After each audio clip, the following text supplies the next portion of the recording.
Happy Tuesday, everybody. Welcome back into another edition of Prime Sports World. I'm, of course, your host, David On Point. Our analyst, Mr. TJ Hopkins, joining us, and we're going to be breaking down some NFL players exercising the voluntary nature of off-season team activities, at least the early portion before we get to summer camp. We're going to talk a little bit about the players that skipped and what it means for their individual teams. But if you're looking for consistent content on Facebook, Twitter, YouTube, and on Twitch, you come to the right place. Prime Sports World, pretty good place to hang out. We go live basically every day, bringing the most up-to-date content. To tomorrow, we're going to be breaking down the All-NBA teams that were just announced today, unless the Warriors sweep Dallas, which could happen tonight. We may still wait. We still may hold off on that. But I'm going to drop the StreamYard link to our show. If you want to come and talk a little bit of NBA, NFL action, more than welcome to do so. If you're looking for us on Facebook, we're at Prime Sports World. YouTube, we're Prime Sports World. Twitch, we are Prime Sports World. And then Twitter, we are PSW_David. So continue checking us out. We are Prime Sports World, and I'm David. There's TJ. How you doing, buddy? Good. How are you? You know what? I'm doing all right, man. I'm doing all right. I'm wearing my Seth Rollins shirt. You know, TJ was being a hater on the Seth Rollins shirt, but the Monday Night Messiah one. You know, he's being the Messiah. He's bringing the change that we need to see on Monday Night Raw. You know, TJ. Sure. Yeah. Just going with that. And then before we get into any NFL action, I just want to give the Prime Sports World thoughts to all the families involved in the deadly school shooting at the Dallas, Texas elementary school that happened earlier today in Uvalde, Texas. It looks like 13 children were killed along with one teacher. You hate to see this stuff just constantly. You know, we're only a couple weeks removed from the Buffalo mass shooting. It just seems that there's way too many incidents like this in this country, and that's all I'm going to say about it. So my thoughts and prayers are out to the family and friends of those directly impacted by that tragedy. I'm just sick of thoughts and prayers. That's it. 50 senators are blocking a bill that will make it universal for background checks to be necessary and required to get a gun in this country. 50 senators in Washington are blocking a bill that will make it mandatory for background checks to be a thing to get a gun. They care more about their fucking pockets being backed by the NRA than they care about children growing up. So if that doesn't frustrate you, then you either don't get it or you just don't want to. Yeah, totally agree with you. But we're not going to talk about that too much more because it's not really of our place. We're a sports show. Let's talk about sports. It's kind of the people's escape from stuff outside in the outside world, and they get to escape with sports. Let's talk about people here skipping OTAs. Here's the notable players that have decided it's not worth their time. Tom Brady. Each of these situations are obviously a lot different than some players. Their situations are different than others. Tom Brady skipping OTAs. Aaron Rodgers skipping OTAs. Kyler Murray skipping OTAs. Deebo Samuel, Jesse Bates, Baker Mayfield, Terry McLaurin, Aaron Donald. Let's real quick. So Tom Brady is probably skipping his OTAs because he's a little bit older. He doesn't really need to. Aaron Rodgers, same deal. Kyler Murray said he's not going to play this season without a new contract. Deebo Samuel wants to be traded. Jesse Bates refuses to play on the franchise tag. In fact, he has not even signed it. The Cleveland Browns have made themselves all sorts of a mess there in Cleveland with this Baker Mayfield situation. Terry McLaurin wants a new deal as well. And Aaron Donald is going to be a first ballot Hall of Famer, so he can basically do whatever he wants. What does it mean for like each individual situation, and like how do you think these individual situations are going to impact their team? Let's first start with Tom Brady. What do you think Tom Brady skipping OTAs means, and what do you think it's going to have as an impact on their individual football team? Well, I think that's just like you said, like he's older, he's 44. He already has a rapport with the core guys there, like Mike Evans. What's his name is not going to be available for the start of the season due to the torn ACL. Chris Godwin.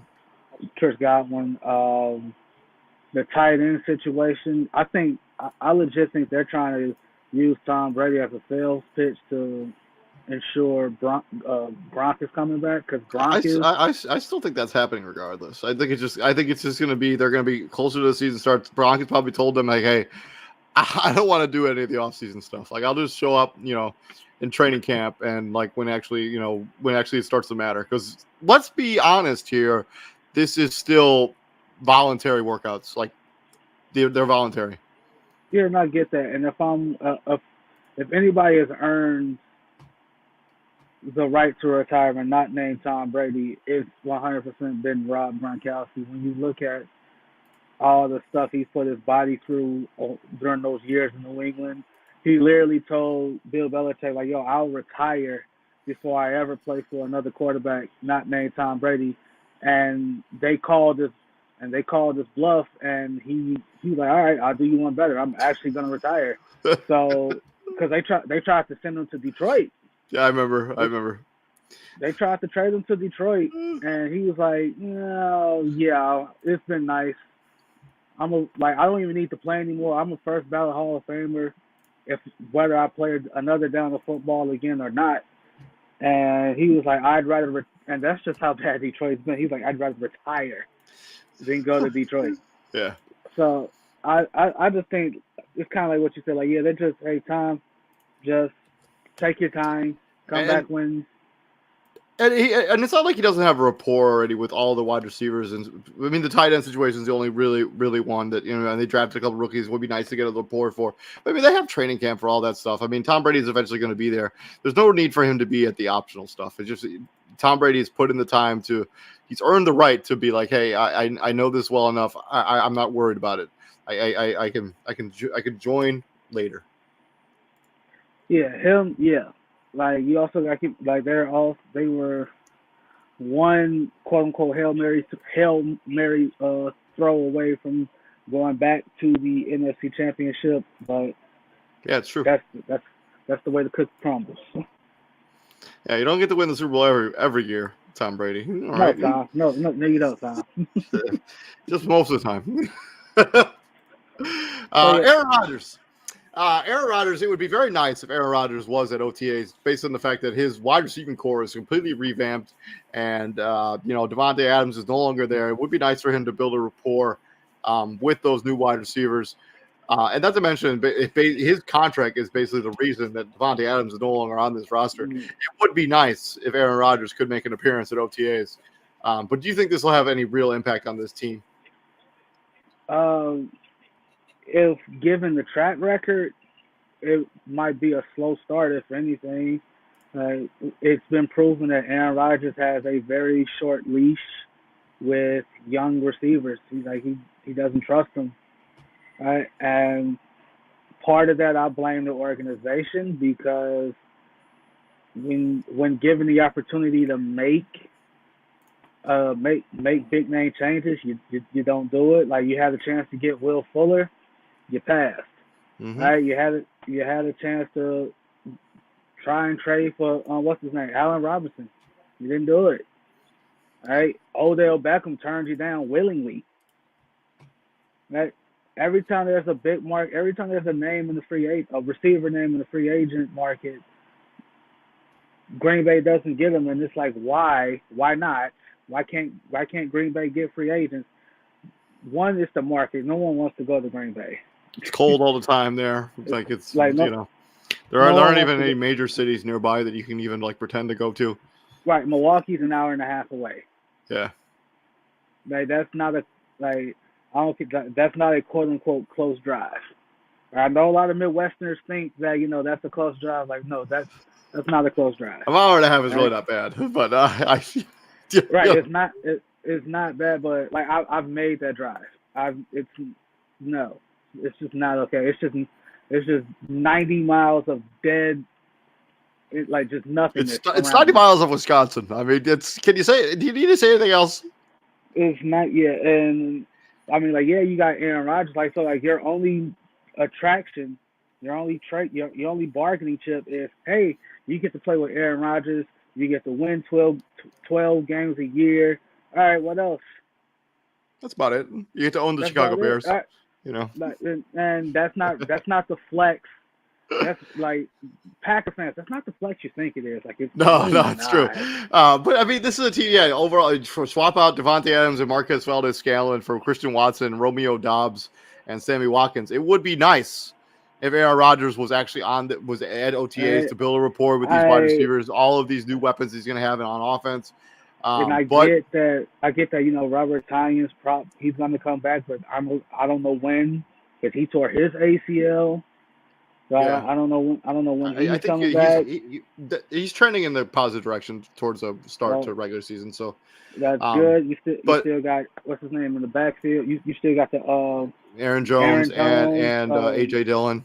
AJ Dillon in the backfield, so that's cool. I have to cool. continually apologize to whenever AJ Dillon gets brought up, because I basically did an evisceration of him when he first was drafted. I've been very wrong. If that's the case, you and everybody else should apologize too, because he deserves an apology. He's been a much better player than I gave him a chance for. Like that. Let's not act like at the time that pick was like, what are you doing? Yeah, it's true. Everybody hated on it. So, I'm mad enough at least to apologize and realize that I was wrong. But the new and it's not just a new receiving core; it's a new offensive coordinator, right? Yeah. His old offensive coordinator is in Denver. It's head coaching job, and a new quarterbacks coach as well. The quarterback coach is now in Chicago as the offensive coordinator for the Bears. So his situation is more, quote unquote, dire, because like it's a new system, but it ain't a new system. Like, right, everybody tweaks the old system to their liking in some way, shape, or form. Right? Now, for him, the new OC, I forgot his name, for him to come out and say that, Aaron's been here before, he doesn't really need to be here. Actually, yes, he does. Because those new receiving cores, like those new receivers, they're not catching the ball from Jordan Love or whoever's throwing them the ball at OTAs. They're going to be catching it from Aaron Rodgers on Sunday. Yep. Right? They got to get that timing. They got to get that report. They got to get that timing. They got to get all that shit together. And you can't do that. Adam Stavinci is the offensive coordinator of the Green Bay Packers. Adam Stavinci. So it's like you look at that, like you look at him, and you look at he was the offensive lineman. He was the offensive line coach from 2019 to 2020. And so you look at that, and you look at a guy like Russell Wilson, who the minute he gets shipped to Denver, what does he do? He calls up Jerry Jeudy, Tim Patrick, and that receiving core. Hey, let's go throw. Let's go do this. Let's go do that. But Aaron Rodgers doesn't have that team mentality. He's an extremely selfish superstar. Like, I don't think it's but I think big picture, I don't think it'll have a big impact on the Green Bay Packers. I just don't. It won't. Like it doesn't. It's not ideal, and it may lead to the Packers getting off to a slow start. But they play in a division where they'll be okay no matter what. Like they'll have to go through the growing pains. It would be nice if they could go through the growing pains, through these OTAs, and like actually get some reps. But that's the point of OTAs, because like you guys think about it, like, yeah, training camp is cool, but training camp ain't what it used to be, like, right? Like they don't hit no more in training camp. They don't suit up as many days as they used to in training camp, right? Because of the new CBA. Well, players were dying, so players were, yes and no. That's like the owners kind of, like the last time there was a lockout, the owners said, like, what are your demands? The players said this, and every demand was like, the owners were like, yo, that's it? Are you sure? Moving on from Aaron Rodgers to who I got next on the list there. I got Kyler Murray. He wants a new lucrative contract extension. He must be sitting at his house watching all of these quarterbacks sign mega deals in the offseason, and he's sitting there wondering where his new deal was. He's got 2 Pro Bowl seasons in a row, so he won't. Hollywood Brown is actually there at OTAs. What do you think happens with this Kyler Murray situation? He has said he will not play for the Arizona Cardinals without a brand new contract this offseason. It does not appear that contract extension is going to be coming for him. I don't know, man. I think this is one of those situations where, again, it's a double-edged sword, if you will, right? Like, if I'm Kyler Murray, and I don't know if his dad is a part. I think his dad is a part of his camp. Like his dad's not his agent. Like, I think his dad is a part of his camp, which means like all this. Like, his dad is there. His dad is very involved in what goes on with his son. Um, Kyler Murray's camp can say, "Hey, you drafted me number one overall for a reason. You were the number one overall pick. You were in that position for a reason, right? Like that was your life, and that was going to continue to be your life before I got here, Yeah. Yeah. right? Yep. The other side of that is the Arizona Cardinals can say, all right, since we've gotten you here, yes, you've made us better, but you haven't taken us over that hump, and we've put you in position to do so. Right? We traded for DeAndre Hopkins and got him and we basically stole DeAndre Hopkins. We stole him. Right? We go out, we sign Chandler Jones is already there. I'm sorry. We sign AJ Watt. JJ AJ Watt. Green. Right? Traded for Zach Ertz. Right? James Conner had a career resurgence under you, like here, right? Like James Conner led the league in didn't he lead the league in like rushing touchdowns or something like that? James Conner did. He led the league in rushing touchdowns, I think. So we put you in a position to be successful, and the one time the few times we needed you to step up and prove to us that you're worth this new money deal, this extension, you're either beat to hell or you come up shorter than you actually are. Like that playoff game against the Rams, not a good argument to say why you deserve a new deal. Right? So it's a double-edged sword. Like now, if they were ever going to decide to like not pay him, and this is the quarterback class that's coming in, this is the one to do it on. Right, if you were ever going to move off of Kyler Murray and go and start and get another rookie quarterback, this is the class to do it on. Yeah, Because you're not trading for Jimmy G in division. Otherwise, you would have done it already. And Baker Mayfield is just a 2-inch taller version of Kyler Murray. True. I mean, they're not like if they're trading for Kyler Murray, they're going to get draft assets. Like I saw a wild trade with the Carolina Panthers where they sent Sam Darnold and a first and a fourth to Arizona. It was a trade chat. I was like, man, that's not even chat sports. I'm like, that's not even close to enough to get Kyler Murray. Like, what was it? A Sam Darnold, a first and a fourth. Sam Darnold, a first and a. I mean, like if the situation is just that unbearable, right? Like because that's what it got to. Like that's how DeAndre Hopkins got out of Houston. Like it got to that point, right? Like it just got to the point where like Bill O'Brien can't stand me, I can't stand him. Just get a deal done. I don't care. If it gets to that point for the Arizona Cardinals, then it's not gonna happen. It's not gonna get to that point before the start of the regular season. They're not gonna trade. They're not trading him away. Like, but I think when it comes to Kyler Murray, this is another situation where his wide receiving core, he needs to build a rapport with those guys too. You got to think about it. AJ Green is gone. Christian Kirk is gone. You add in Hollywood Brown, like all the wide receivers, then you're gonna have to build up a new rapport with that they had. That Rondale Moore, you're gonna want to build up rapport with that guy. I mean, you just drafted Trey McBride to be your quote unquote tight end of the future. It would be nice if Kyler Murray was available for this optional team activities, but yeah, he's not. So that it is what it is. I think that him missing OTAs is part of a much bigger problem when it comes to the Arizona Cardinals, because either they have to buckle and pay him or they have to buckle and trade him.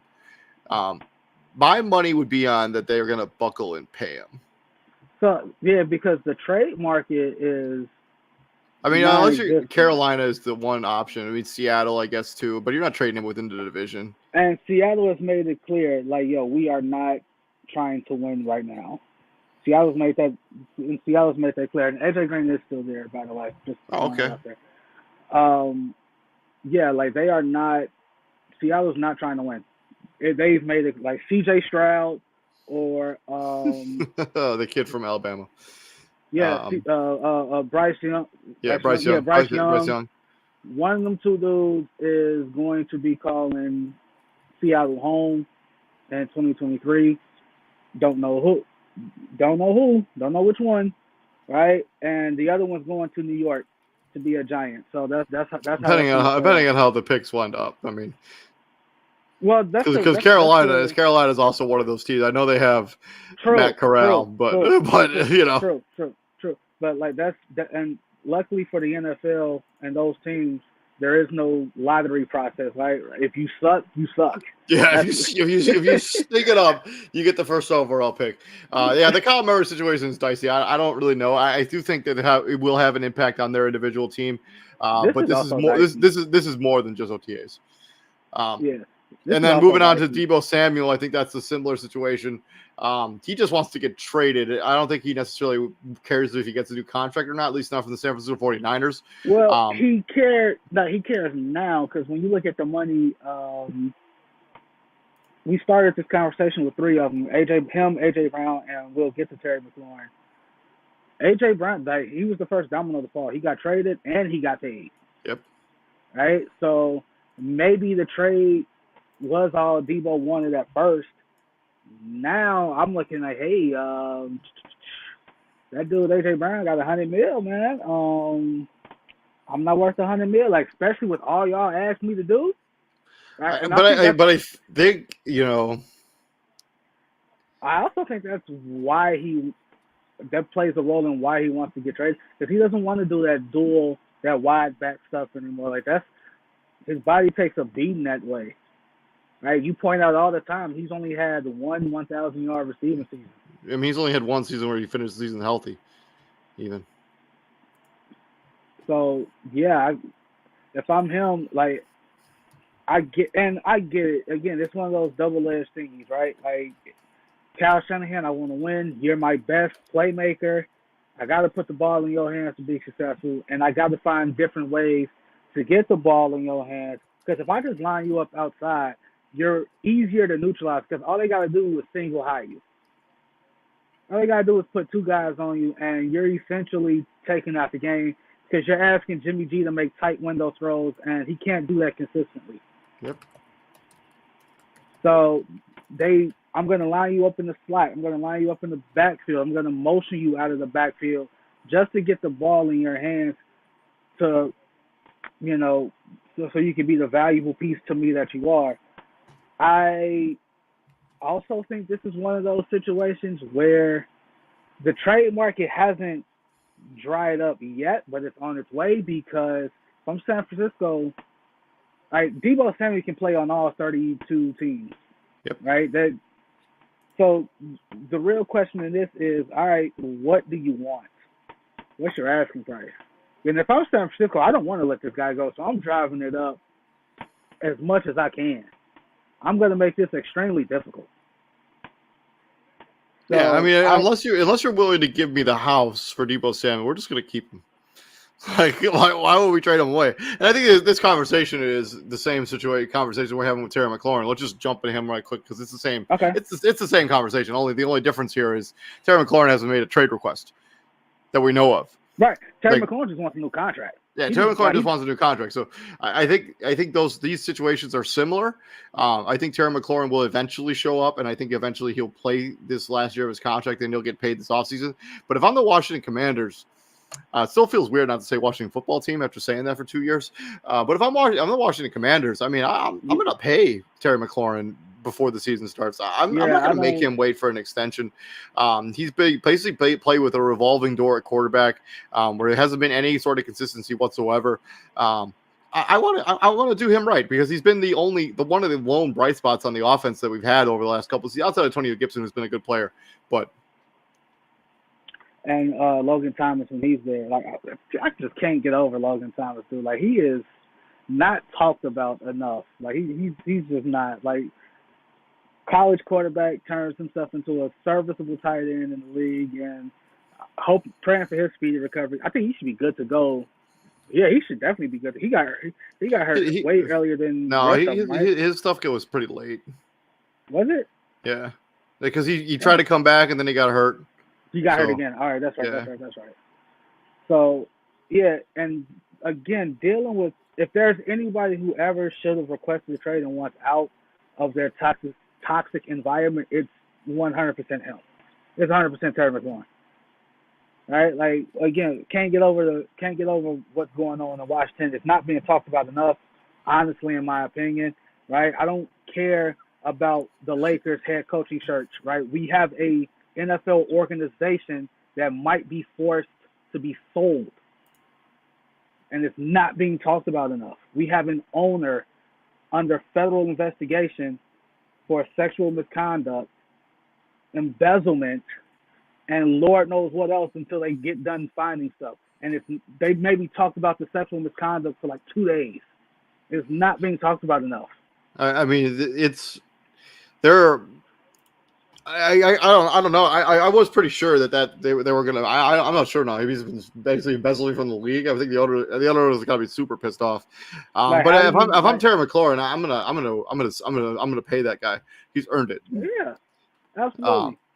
From there, we got Jesse Bates, who refuses to play on his franchise tag because it's too much of a gamble if you're certain players to play on the franchise tag. If you get injured, you're leaving a lot of money on the table. He has yet to even sign that tenure yet. I mean, also if you're gonna be playing on the franchise tag and you don't want to get hurt, it makes a lot of sense to skip OTAs. Like put yourself at more risk there. Yeah. Because we've seen some broke ankles. Cam Akers tore his ACL or tore his Achilles last year in OTAs, I think. Yeah. But yeah, Jesse Bates is coming off arguably his worst season as a pro. He had 2 interceptions and 6 pass deflects. I know he led them to the Super Bowl for the first time since the 80s. But him being like a safety, he can really kind of afford to miss OTAs because he's I think that's how it'll work out. The defense, none of the defensive pieces have changed that much. It's essentially a that's 12.9. Just gonna round it up to what's one more million? I'm just gonna round it up to a solid 13. So it's essentially a $13 million deal. I'm pretty sure if you. But it doesn't come with the long-term security that comes with a long-term deal. And I get that, and it also probably comes with certain incentives, like if you're a Pro Bowler, that's another 100%. That's another million. If you're an All Pro, that's another million. If we make it to this, if we go this far again, like there's no telling how much money that whole team made last year because they went to the Super Bowl. Yeah, it's true. It's true.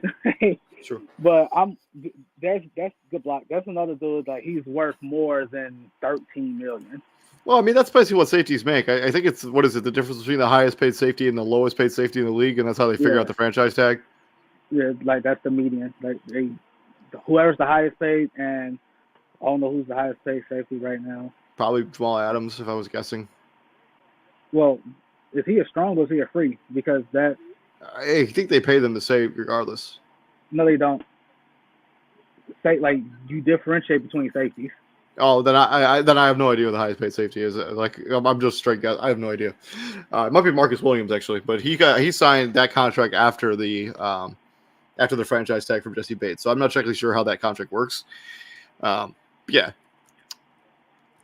So moving on. So what do you think, Jesse Bates? What do you think it means for this team? What do you think it means for the Cincinnati Bengals? Well, I see this article, and I'm assuming it's a Bengal-based article because it's called Stripe Side. Stripe Hype. There we go. The headline reads: Jesse Bates has no leverage in contract dispute with the Bengals. Yes, he does. They need him. Yes, he does. Like Jesse Bates can say, "All right, you think this defense can do it again without me? Be my guest." Yeah. Find somebody to do what I do for this team, right? How do you see this end up working out? Because I don't think Cincinnati is going to budge on their fact that they don't really want to give him a contract extension, especially since he's coming off his worst season as a pro. I think they want to be like, hey, let's see if you can bounce back with the guaranteed money that we're going to be paying you next season. I call Joe Burrow. I call Joe, like, Joe Burrow cannot talk about this is a standard, this is a culture change, this is that when front office continues to play it cheap. Yeah. You can't. So Joe, like, if I'm Jesse Bates, I go to Joe Burrow. I'm like, hey, bro, like, did you mean that what you said, or was it just talk? Was it just talk to talk? Because if you mean that, then you got to help your boy out and back me up here, bro. Mm-hmm. Right? Like, seriously, like, you can't say this. Again, the Bengals have been historically one of the most, if not the most, cheapest franchises in the NFL. I harken back to that T.J. Houshmandzadeh story all the time, talking about how cheap the franchise is. It's training camp, and they dump a bunch of used equipment in the middle of the floor for the players to use, like stuff that's been used since the 70s. Right? Devin Hester wore new game stuff every game. His cleats, his socks, his gloves, his Under Armour, his pad, all that was brand new every game. The Bengals have been using used stuff that other players have worn since the 70s. First off, that's disgusting. It's disgusting. Even if you wash it, you can't wash it enough. That violates all sorts of health and safety protocols and all that good stuff. So if I'm if I'm the Bengals, I first off, what's he really asking for that's so outrageous? Like, what is he asking for? Do we really know? Do we even know? I haven't seen what the contract numbers, what he's asking for. So, like, if I look at it like, yo, I was one. Excuse me, I was one. Jamal Adams is the highest paid safety, followed by Harrison Smith and then Justin Simmons. But I do not know which side they play on. So I think Jamal Adams is a strong. Harrison Smith is a free safety, I believe. And who's the other name you said?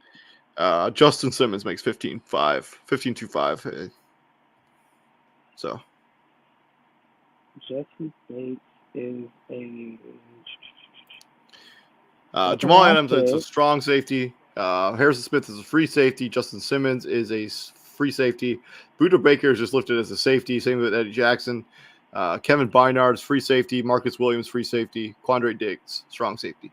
Jesse Bates is just listed as a safety. He's not listed as a free or strong. Yeah. So but I think that's how they do it when you're playing on the franchise tag. But I don't know that for sure because Buda Baker's not on the franchise tag. Neither is Eddie Jackson. So I don't actually know.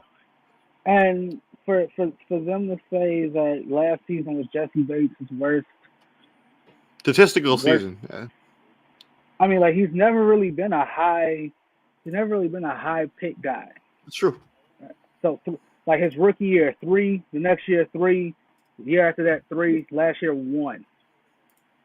All right, so he's never really. So, what are they like? How are they holding that against him? Well, like, I mean, he had contributed 20 less tackles in the season before, including 10 of them solo.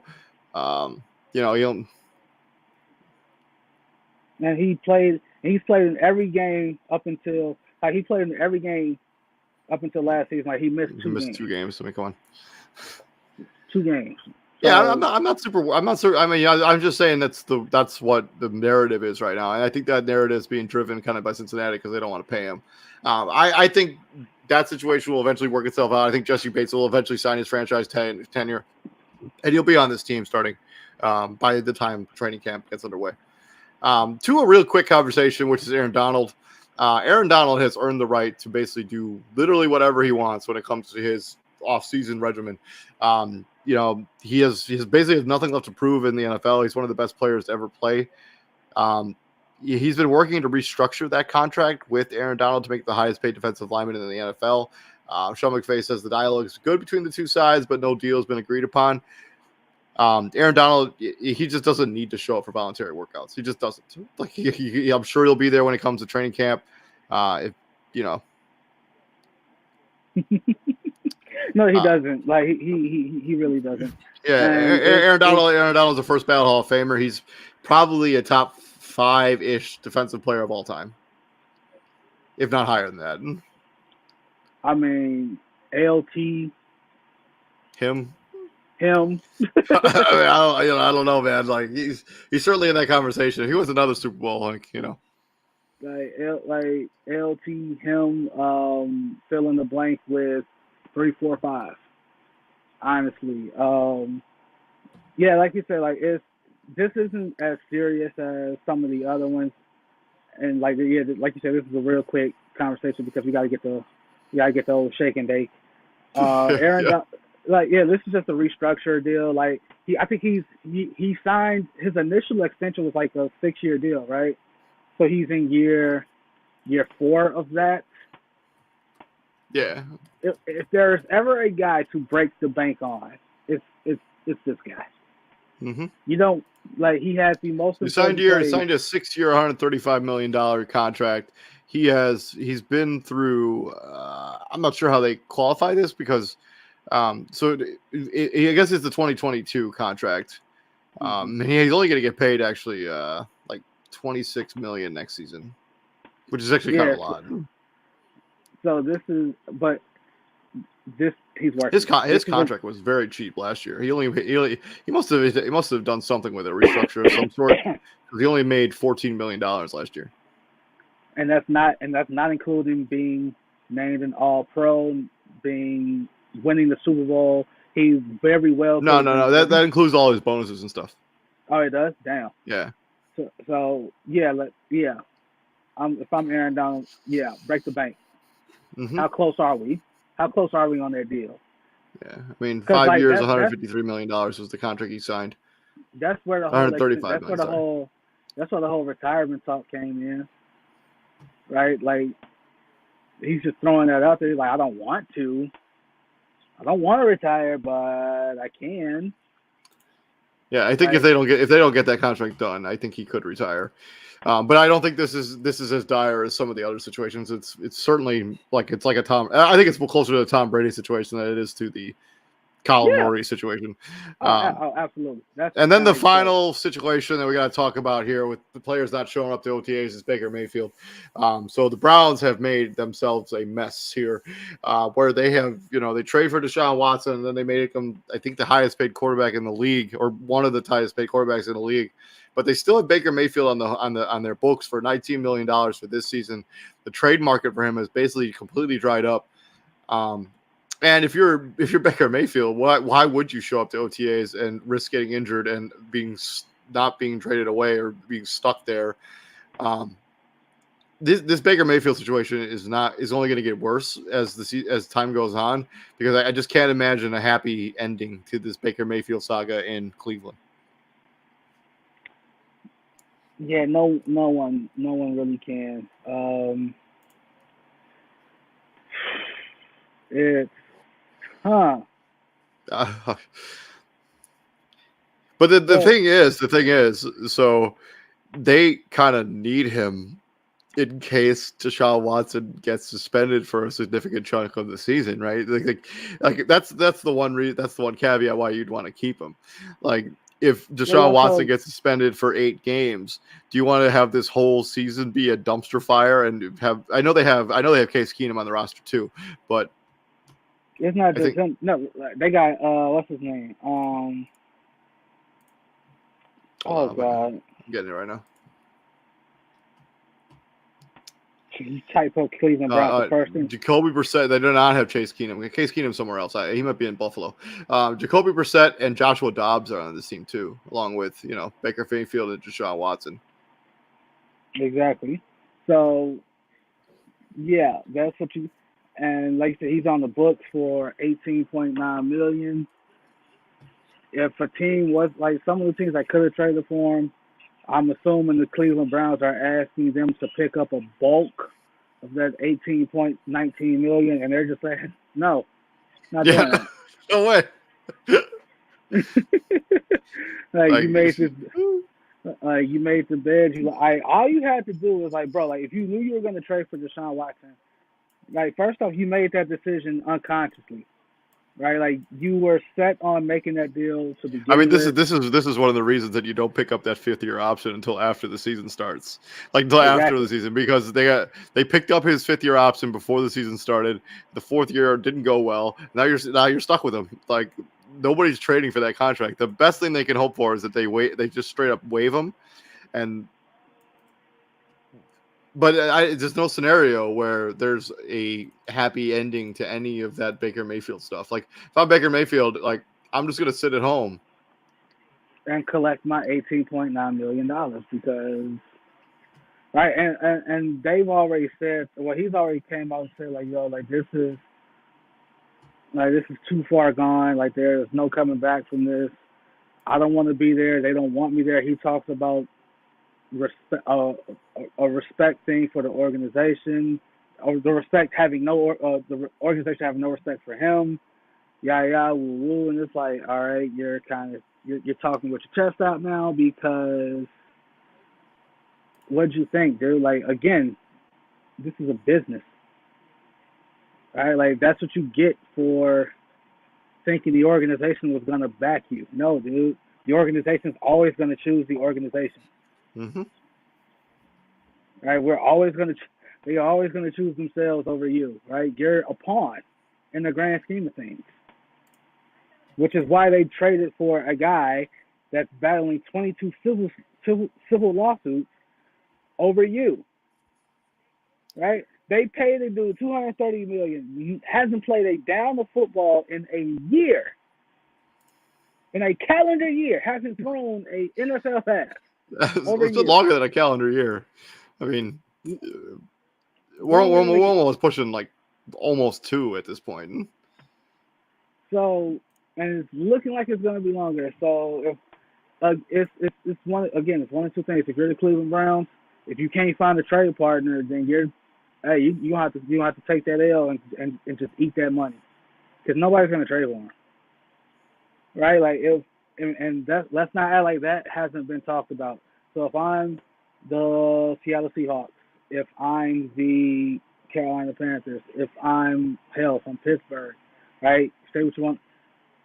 If I'm the Dolphins and I'm still not sure on Tua, if I'm Houston, if I'm Washington, all these teams that need quarterback, that quote unquote need quarterbacks, the Giants, the Jets. Seattle, I Carolina. said I said them, but why would I trade anything of value and help you out if you're just gonna cut them and I can get them for nothing? Yeah, it's true. It's true. I mean, I'm So not giving you any real asset if I know you're eventually going to have to make that decision. Like you're not going to keep both these guys on the roster when the season starts. Like it just makes no sense whatsoever.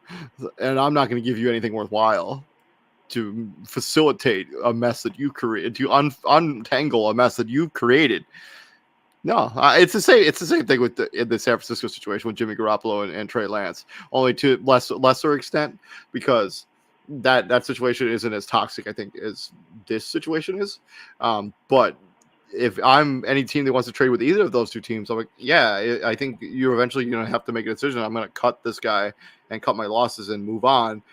Like I'm just going to wait for you to do that. I'm not going to trade you anything worthwhile. Like, yeah, I'll give you like a 6th round pick in like 2030.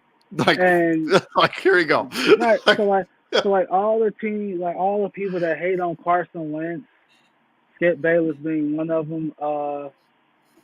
Carson Wentz was worth 2/3. The Colts yeah. got 2/3, Yep. 2 third round picks for Carson Wentz. Baker can't even get a 6th and a 7th, bro. No. But I'll trade you a 7th round pick in 2030 for Baker Mayfield. So that's where his value is right now because they made a mess of them. But the whole situation's a huge mess, and Baker Mayfield not being at OTAs will he's not going to be there until like they start finding him to show up, and B, what do I think it's going to impact this individual team? I literally have no idea because Baker Mayfield is not going to be the starting quarterback unless something tragic happens, like or not even tragic. I mean, Deshaun Watson's going to be having a suspension at some point in his. I think at some point. It's not even like it's not like that, and it's not like the Jimmy G situation in that sense. Because in that situation, in the Jimmy G situation, that case is literally split 50-50 in terms of loyalty, right? Excuse me. Half the locker room loves Jimmy G. Half the locker room wants to see Trey Lance get his shine and get his opportunity. There is no love lost for Baker Mayfield in the Cleveland locker room. Yep. That Cleveland locker room loved Odell Beckham. Loved him. And they pretty much threw Odell under the bus as to why the team wasn't being successful. And Odell's dad released a video, a 12-minute video of Baker Mayfield missing his son. I mean, wide open, overthrowing him. Not only did you have players across the league saying that's a bad, like players who play the game, by the way, who have to guard Odell, by the way, say, he missed that throw. Players on the team liked the video. They liked the video. Right. That's you don't want to see them liking the video. It's your phone, your quarterback, making your quarterback like a schmuck. You don't want to see the team liking the video. But yeah, I we'll see what happens with this Cleveland Browns situation. I'm still waiting for Deshaun Watson of the league to do something with that situation. Like they have to do that something sooner rather than later. But who knows anymore, man. And again, the whole his story is something to make movies out of, right? Smaller dude, probably been told no a bunch of times in his life. He plays high school football, has dreams of playing D1 football, and they're like, no, dude, you're too small. You're too small. He's listed as 6'1". I'm telling you right now, Baker Mayfield is not 6'1".